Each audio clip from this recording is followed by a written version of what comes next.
Hey guys, what's going on? Steven back again, and I'm back with another Walking Dead video. So this video is by the Thrifty Typewriter, and the title of the video is The Walking Dead Season 1 Retrospective, the defining season of the zombie genre. I can see that, The Walking Dead kind of made zombies mainstream, if you will. Yes, there was zombie stuff before The Walking Dead came along. You had like Day of the Dead, Dawn of the Dead, Night of the Dead. What else came out before The Walking Dead came along? Resident Evil, I believe. Was 28 Days Later out before Walking Dead, or was that after? Was 28 Days Later like 2011? I don't remember. But either way, Walking Dead kind of made zombies mainstream. Before it kind of seemed zombies were, I don't know, more niche, maybe more cult classic, maybe for some of the movies and stuff. But once Walking Dead came along, then you were getting, all these articles, oh, is this character going to live? Is this character going to die? Where is this character? What happened to that character? Just more mainstream. And then, of course, after Walking Dead came out, more games, more shows, World War Z, stuff like that. What was it, 28 months later and stuff? Just way more zombie stuff, which, not complaining. I always enjoy zombies. I think zombies is probably like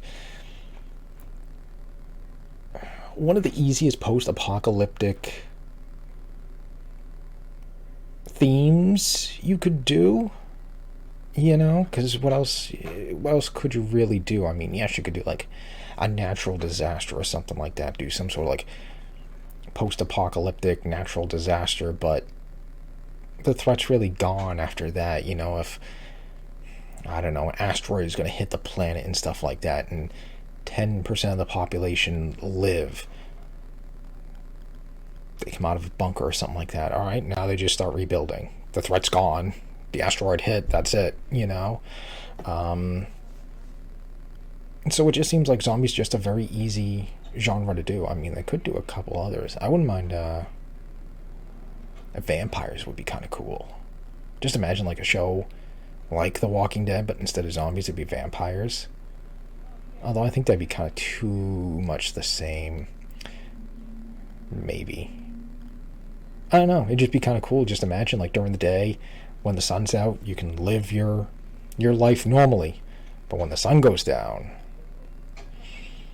that's when things get interesting. But yeah, then it'd be more zombies, because then, if the vampires bite you, I guess depending on the vampires, if you do like 30 days a night, then once they bite you, you become a vampire too. So it's just like zombies as well. I don't know. It's just a different thing. Aliens would actually be really cool. I wouldn't mind a Walking Dead show, except aliens. Actually, they did one. If you haven't seen it, Falling Skies. That's actually a really good show. It's really good. I think Sci-Fi did it. With Steven Spielberg, actually. And the first couple of seasons were really good. It felt a lot like The Walking Dead. You had this small group of survivors, like a militia, fighting off the aliens and stuff like that. Then, of course, later seasons came. They were still decent, but of course, the world had to grow and stuff like that. But I wouldn't mind, a Walking Dead show with aliens, but that's just me. But yeah, let's get into the video and learn about how season 1 of The Walking Dead was the defining season of the zombie genre. So here we go. Looking back at The Walking Dead Season 1, a season which now premiered over a decade ago, That's hits insane. me with a wave of nostalgia. Not only is it cool to see the beginning of a series that would go on for many more years, spawn many different TV shows, and still have at least a bit of success to this very day, but it's also strange to see just how different the show was back in 2010. The zombie genre in 2010 Different was just showrunners beginning also to see the played in the height of its cause. popularity. There were popular video games like Oh, Left 4 Dead, Call of Duty Black Ops Zombies, the first Black Ops that is, Dead Rising 2, among many others. That was a but there were fun also a game. few movies in the early 2000s that found success, like 28 Days Later, Oh, Dawn okay, of the so that Dead, did come the out. first few Resident Evil movies. But when the first Okay. episode of The So Walking 28 Dead Days hit our Later did come out screens before on this. Halloween night of 2010, the zombie genre, for better or worse, changed forever. Now, was the more show isn't mainstream. solely responsible for the rise of the zombie genre that would follow in the years to come, Right. but it's certainly a big springboard for why it got so popular, 'Cause and everybody also saw why its it got success. so oversaturated. But in this video, I'm going to be looking back at the first season, how it holds up, the impact that it made on the genre, and how different the show was back then compared to 'Cause how it everybody is saw the now. success And with there being of The 11 Walking seasons Dead of the show, and- I'm going to be doing a video like this for each and every season for You each know, of the I 11 thought, months of the year. You know, that well, doesn't sound hey, right. look, Walking Dead's doing really good with their zombies. Well, whatever. There's going to be a Let's new jump video on that for each month bandwagon. discussing and dissecting a new season. So if you like what you see in this video, go ahead and subscribe and watch the other videos, and who knows, maybe some of my other videos as well. So let's journey back to a time when The Walking Dead wasn't a household name, didn't have 6 different spin-off shows, and it was about a group of people fighting to survive in the zombie just a apocalypse. group of, like, a dozen All that people. started in The Walking Dead Season 1. We're going back in time to 2010. Given as how there's only 6 episodes to the season, I'm going to go over Oh, each those of them one by ratings. one. I won't be doing this in the later review seasons, scores. just highlighting certain episodes and events that happen. But since this is only 6 episodes, and this is the one that started it all, I'll go by episode, and that starts us with Season 1, Episode 1, Days Gone By. Now, there's not much I can say about Days Gone By that hasn't been said already by a lot of people. This episode is up there with, I'd say, like, Lost as having the best pilot episode of all time. That was a really and everything good, else can maybe come close, but pilot it's episode. not as good. By itself, haven't this watched episode Lost in a works while. almost like it's the first movie of a series, and everything that we see is so carefully crafted and written to complete perfection. We get to see everything unfold in front of us, and we are told very little, which is one of the #1 rules about screenwriting: show, don't tell. We see how good of friends Rick and Shane are. We see just how insane the world has become. We see that Shane and this woman are together, and then we see, oh, that's Rick's wife. There's so little exposition and explanation in this episode. Really, the only bits of this We is don't when know what Rick and Morgan are happened, how talking the over apocalypse dinner, started. and them talking about the world, what's happened, and all of that is necessary to the plot. There Rick can knows be nothing. good exposition and bad exposition, and this moment right here is an example of good exposition. Rick has no idea what the hell is going on. Yep. There's this excellent moment when he gets back to his house and he's literally talking to himself saying, is this even real? Am I here right now? And I think that's such a great scene. Just and imagine it's a waking quick up in a scene, world like because that. if anybody else was in Rick's situation right here, you'd probably be thinking the exact same thing. So when Morgan is explaining what's happened to Rick, he calls the dead walkers.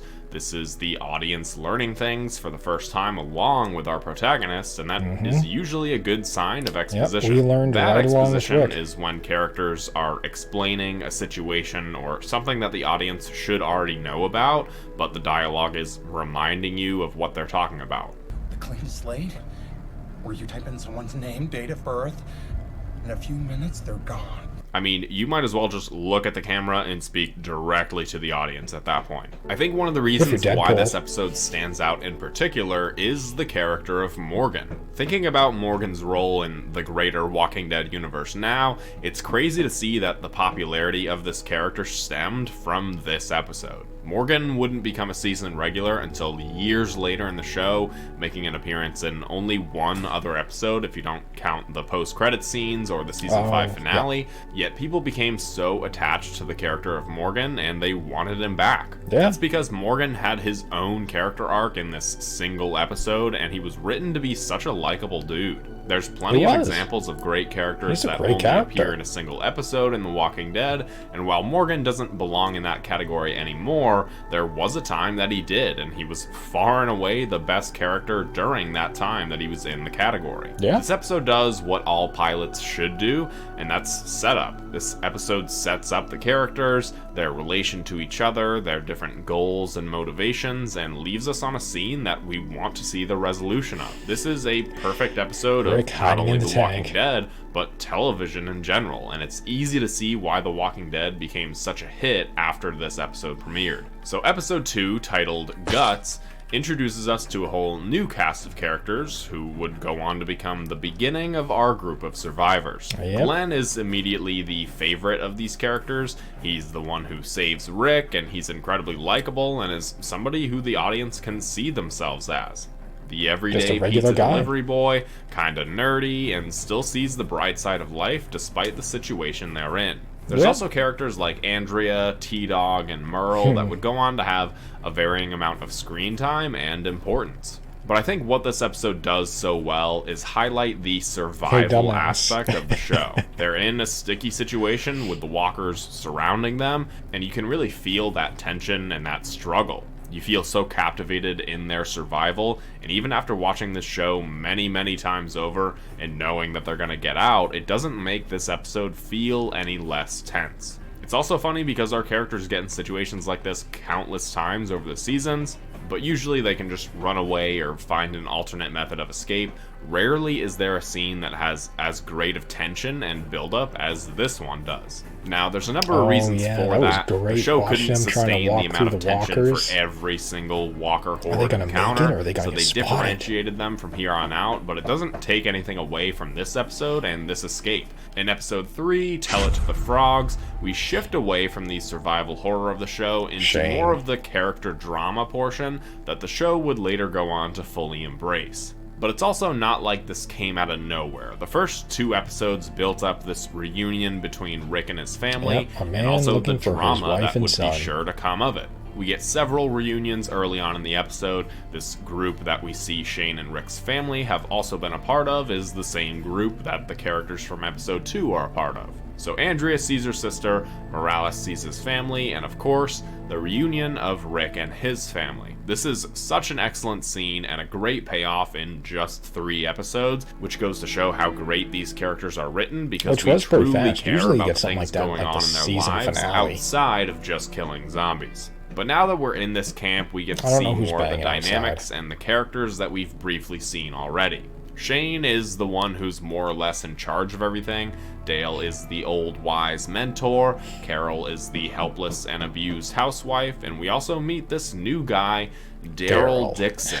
And this guy seems like he's gonna be a problem. I hope he's not around for too long. Daryl's introductory scene is actually really great. He wonders where Merle is. Shane steps in to tell Daryl that he's not around, but then Rick steps up because he thinks that it's his responsibility to tell him. This is already changing the dynamic of the group because while Shane steps in because he thinks he has to, Rick steps up because it's the right thing to do. So with Rick entering this group, the whole dynamic shifts. He brings an old world mindset into the new world, and this gives a lot of people in the group some newfound hope. And very quickly, this group starts to view Rick It's as us the versus potential them. new leader. Leaving Merle living behind versus takes a the toll dead. on his conscience, and even though he's just got back to his wife and kids, he takes on the responsibility of somebody else's life, even if it means risking his own life. The others, while they may not even realize it at the time, eventually come to learn that this is somebody that they want looking out for them. This whole exchange of power works out great for some people, but not as well for one person in particular, and that's Shane. The dynamic between Rick and Shane is really at the forefront of the story for the yeah. remainder of the season and the entire next season, Season 2, and there's yep. definitely a reason for that. Andrew Lincoln and John Bernthal play off of each other so well and They bring did. so many different levels to each and every scene that they're in. This was also the start of an aspect that I feel is super underrated in the show, and that's the differing opinions of audience members. As Yep. this series goes Some people on, liked this Rick, becomes some people way liked more Shane, relevant, some people but liked how especially during this episode each other and maybe handled the situations. following one, you feel a little bad for Shane. On one hand, you have some people who think that Shane is a rat bastard for getting with his friend's wife when he was still alive, And on the other hand, people saw Shane as a man who was doing everything he could for his best friend's family and happened to fall in love with Lori, but he had every indication that Rick was dead, and he was even being a good, surrogate father for Carl. These difference in opinions between the audience was my absolute favorite part of watching the show as it went on.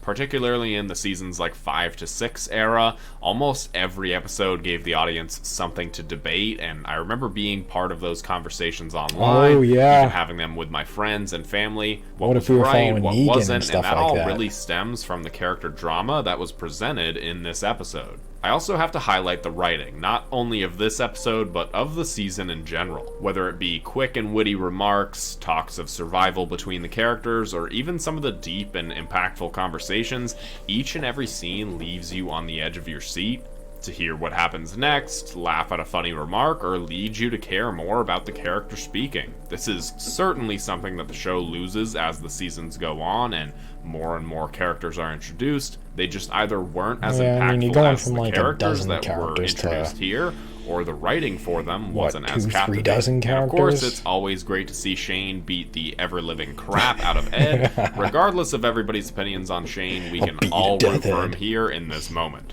In episode 4, Vatos, we pick up right where we left off in the last episode, showing the effects of the apocalypse and how it impacts different people back at the camp, and the group in Atlanta trying to find Merle and get the guns back when they run into trouble with another group of survivors. Given what the show becomes, the storylines in this episode feel very restricted and almost a little bland, but once again, when you combine the tension of the mission and the excellent dialogue between the characters, this apparently bland synopsis is elevated to one of the best episodes of the season. We also get to see the first group outside of the one that we've seen and just how far society has dissolved. This episode is, of course, a glimpse into the future of the show, where people would become the main threat and zombies would be secondary. The dilemma presented in this episode is a good one. The Vatos want the guns to protect their own, but so does Rick, and it seems that these people aren't the greatest at first glance, threatening to kill Glenn, but then we find out it's the exact opposite.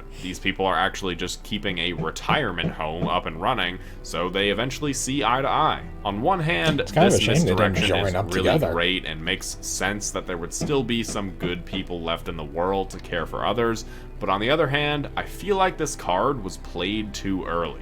Getting to see a nastier side of the world when it comes to humans would be a great introduction to what the world is like now. Joined up, they had their own place. They would have some had more plunderers people. that the Vatos have run into. Could have gone but out so for, far, every single human that we've seen is supplies basically and nothing stuff but like a good that, person. Maybe outside of Merle. I almost wish that this misdirection of an enemy group of people was saved for later, but as it stands, this is still a great episode. Back at the camp, we also see that being in the middle of nowhere, surrounded by woods, is actually not a great place to hold out, and the group now has to find a new home after an attack that leads to the end of a lot of people's lives. Yeah, this is also the first time that we we see the group full-on fight off a group of walkers. They've only really run away from them before this, and this is also, of course, a trend that would continue in the years to come. In episode 5, Wildfire, it shows us the aftermath of what the attack does to our group mentally, the full change in group dynamics between Rick and Shane, and the conversations regarding where they should go next. This is another episode that highly focuses on the group dynamic and the different personalities clashing in the zombie apocalypse. Things like Rick suggesting that they go to the CDC to get the cure,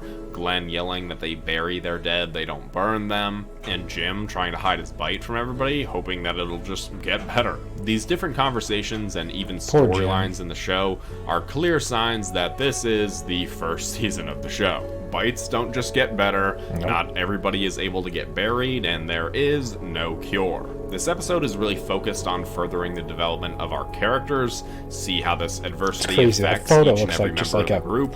People like Andrea absolutely crumble at the death of a loved one, while Carol is not too deeply affected. This is also the first ever scene between Daryl and Carol, which turns out to be a very important friendship that's continued on into present day. In this episode, the group fully embraces Rick's ideology, and the torch is unwillingly passed from Shane to Rick. Shane wanted to go to the military base, Fort Benning, away from the city in hopes that a military base would still have all the supplies that they need, whereas Rick wants to go to the CDC in hopes that Would be it's interesting. still What up if they and did go to running Fort and Benning? they can get a cure for Jim.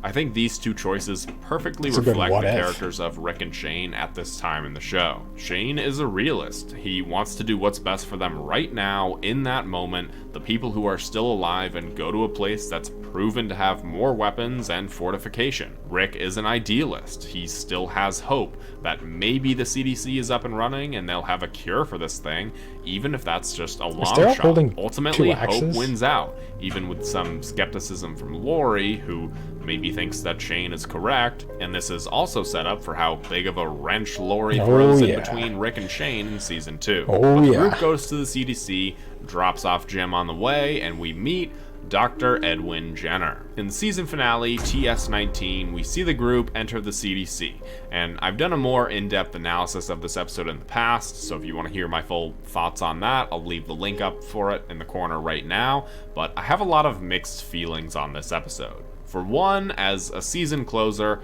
I do think that it was the right direction to go in. The CDC seems like the ultimate best place to be, especially with how it's depicted in this episode, but as an episode that ends a season of a show that would go on for over a decade, I feel like this was too early. Finding out more about the virus, that there's no cure, that there really is no hope in the world, it all seems like territory that could have and should have been covered in later seasons. Well, I mean, I guess they didn't know that they were going to get a say season that, 2 hindsight is 2020. probably, They had no idea how big of a hit that the show would be. Because I think this was only supposed to be a miniseries. Like, this was it. There's 6 episodes.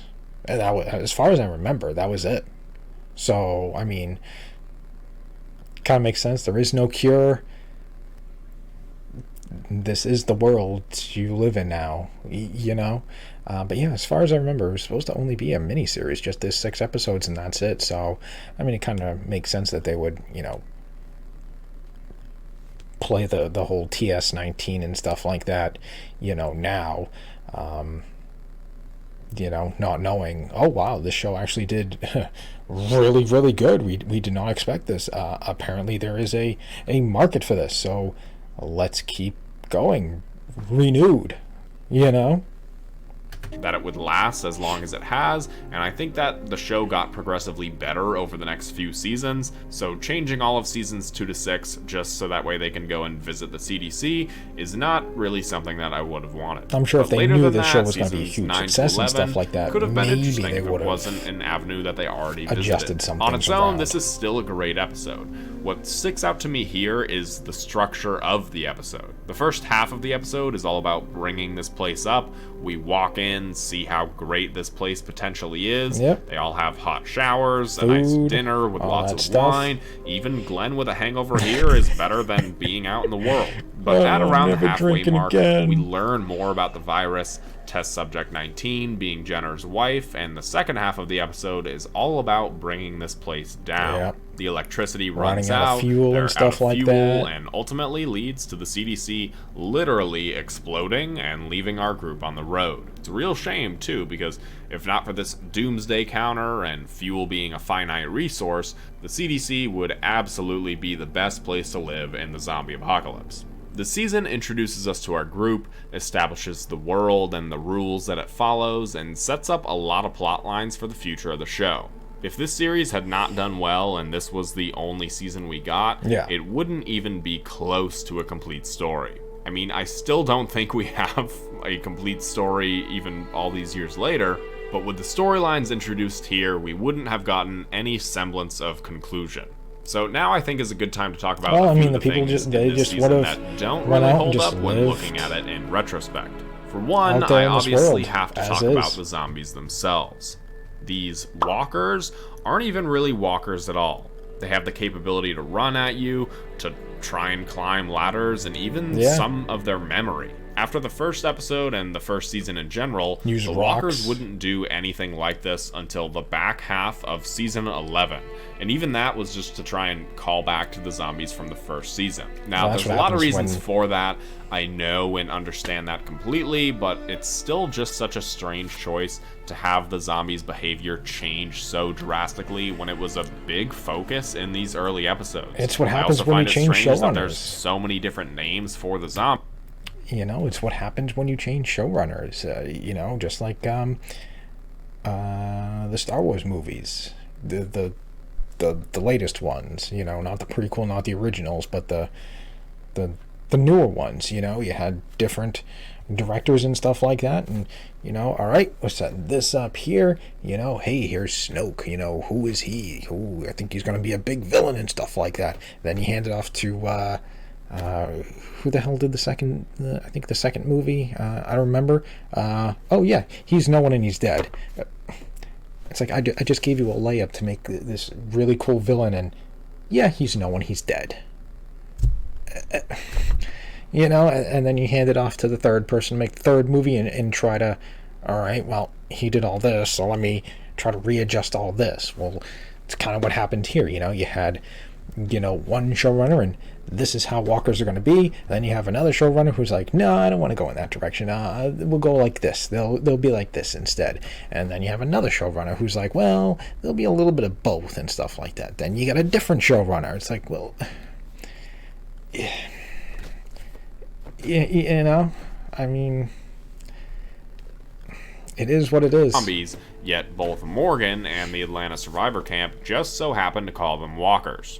Maybe that was their, like, official name when the news first broke out, but I find it awfully coincidental if it wasn't. Maybe that's a bit nitpicky, but there's also a lot of evidence that the show was setting things up that eventually never happened. There's a scene with Rick and Andrea in the store, and they're kind of doing a bit of flirting, possibly setting them up to eventually get together like in the comics, and this scene would have been pointed to as the first initial setup for it, but this, of course, never came to fruition. But there's also an equal amount of setup that eventually did get payoffs. All the Rick vs. Shane stuff, what Dr. Jenner whispered to Rick, Merle escaping Atlanta, all of this stuff does get brought back up, so while there were some training wheels on for this first season, when the wheels came off, a lot of the stuff that was highlighted did come back for the future. This season and this show in general is a character drama disguised as a zombie survival show. It's always been about the characters and how they navigate this world, not about getting food to survive or finding a good base to hold out in.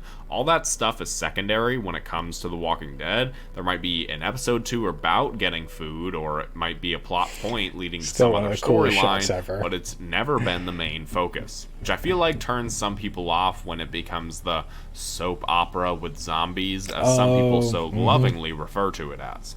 While the season had a higher emphasis on the survival against the zombies, it's still about the characters. Seeing Rick say things like, "We don't kill the living," or Carol apologize to Ed after he's the one who hit her, and Daryl being really antagonistic towards Rick Grimes, all goes to show where these characters start and eventually where they end up and who they end up becoming. That being said, the season did have an emphasis on two things that the show would later lose: survival and horror. The survival aspects come from the conversations of where to go for safety, traversing the world, and getting rid of the walkers, and the horror, of course, comes from the walkers themselves. While the show would never completely shed these aspects from the story, they wouldn't be nearly as relevant. But that's also not a bad thing. People eventually grew tired of the constant moving from place to place and the cheap jump scares from the walkers, so the show needed to grow in order to maintain its audience. So the show did grow, in some areas better than others, and that leads us to season 2. The first season of The Walking Dead does just about everything right upon first viewing, but in retrospect, it does have some flaws. So because of that, it's hard to give this season a rating. When I first saw it, it was a pure 10 out of 10, but as this video is a retrospective, I have to take the nostalgia out of it. Look back. So I'm going to go with the final score of a 9 out of 10. But that's a wrap on season 1. Again, I'm going to be doing these each month, covering a new season and some other Walking Dead videos, mixed in here and there with my other stuff. So if you enjoyed this video and want to hear my thoughts on the rest of the series, make sure you subscribe for more content like this, and like the video so I'll know to continue the series. If you do, then I'll see you all in the next one. Cool.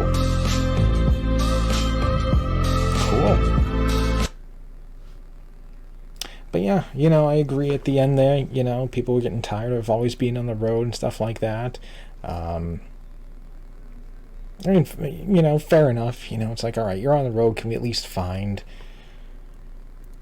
a place to stay and at least try to make a home somewhere and stuff like that. But looking back now, it's like, kind of miss that. I think even Andrew Lincoln said something along those lines too recently in like an interview. I think, I can't remember what he said. I think it was like something like he'd like to do like another show, but go more towards the survival stuff and not just, I don't know, we got a home and stuff now. I don't know. I mean, I do kind of miss. I do see both sides and stuff like that. It's like, all right, we're just going, always on the road, always walking around, always in like the woods and stuff like that.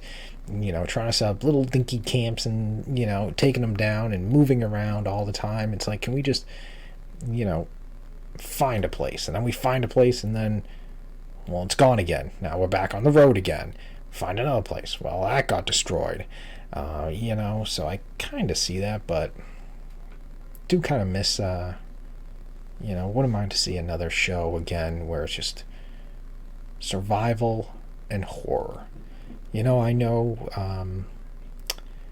like season 11, they tried to bring back, some of the horror stuff, which they did do pretty well and stuff like that, but yeah, I kind of want a survival horror, where the stakes are high and stuff like that. It's just me. But yeah, this was a really good video and stuff like that. I enjoyed that. Yeah, of course, once you go back and stuff like that after the initial viewing and stuff, and you think, oh, it's perfect, and then you take another look at the show, and it's like, well, that's a little different. That's a little different. Now you start like nitpicking and stuff like that. Yeah, I did like, some of the things they set up and some of the things they got paid off. Some things didn't, like, like you were saying, they were teasing the Andrea and, Rick kind of flirting a little bit, which kind of ended up going absolutely nowhere, because once again, that's kind of what happens when you, change showrunners. Well, here you go. I set this stuff up for you. Your turn to run with it. No, I'm not going to do that instead. I'm going to go in this direction instead. So it's like everything I set up for you was just a complete waste. Once again, going to Star Wars, hey, here's Snoke, big evil villain. Nah, he's dead.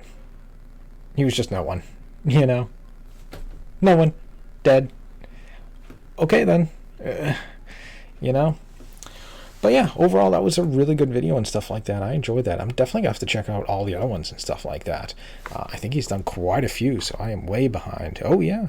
Season 2. Slow burn or boring? Yeah, I see a lot of people talking about that. It's like, yeah, we're just on the farm and stuff like that and nothing to do. And, I thought it was a great season. I thought it was good. The tension, stuff like that with Rick and Shane, fantastic. And then seeing, Rick's We Don't Kill the Living, and blasting those two guys and stuff like that in the bar. So that was great. Season 3, a blend of survival and horror. Yes. Yeah. Season 4, the beginning of the golden era. Okay. Season 5, the golden era. Season 6, the best season of The Walking Dead. Yeah. Season 7, the worst season of The Walking Dead. Yeah. Yeah. All those episodes with just the 1 to 2 characters and stuff like that. No, that was just... I mean, I'm sure, it goes into... I watched that? I don't even remember watching that. Yeah, just having like what felt like all filler episodes and stuff like that. 2 characters like each episode and stuff like that, and just a mixture of just seeing, our group all beaten down and stuff like that. Just, But yeah, I look forward to checking out all those other videos and stuff like that, because I think that's going to be interesting, and especially to get his take on, for season 2, slow burn or boring. What do you think season 2 was? Was it boring or was it a slow burn? Let me know. But, yeah, anyways, on that, I hope you guys enjoyed the video. If you did, hit that thumbs up button. That'd be awesome. Remember, feel free to subscribe to my channel. Follow me on social media. Links in the description box below. And, of course, leave me all your thoughts and comments. What did you guys think about the video? Did you like it? Did you not like it? What do you think about some of the setups they did in, Season 1? And the ones that did pay off, the ones that didn't pay off? Do you think they played the TS19 virus and stuff too early, or do you think they should have waited? Like I said, I think the show was only supposed to be just this mini series of 6 episodes, and that was it. I think it was supposed to be they leave the CDC, they drive away, and they live in this world now. Like I said, I'm sure if they knew how well the show was going to do and, get millions of viewers and stuff like that and be like, wow, yeah, we're definitely doing a season 2. If they knew that maybe ahead of time, maybe they would have adjusted some things around and stuff like that. Maybe the TS19 would have came in a little bit later, but, not knowing how popular the show was going to be probably played effect. So let me know. And, yeah, if there's any videos you guys want me to check out, let me know down below in the comment section. So anyways, other than that, yeah, just stick around. More videos are on the way, and I will see you guys next time.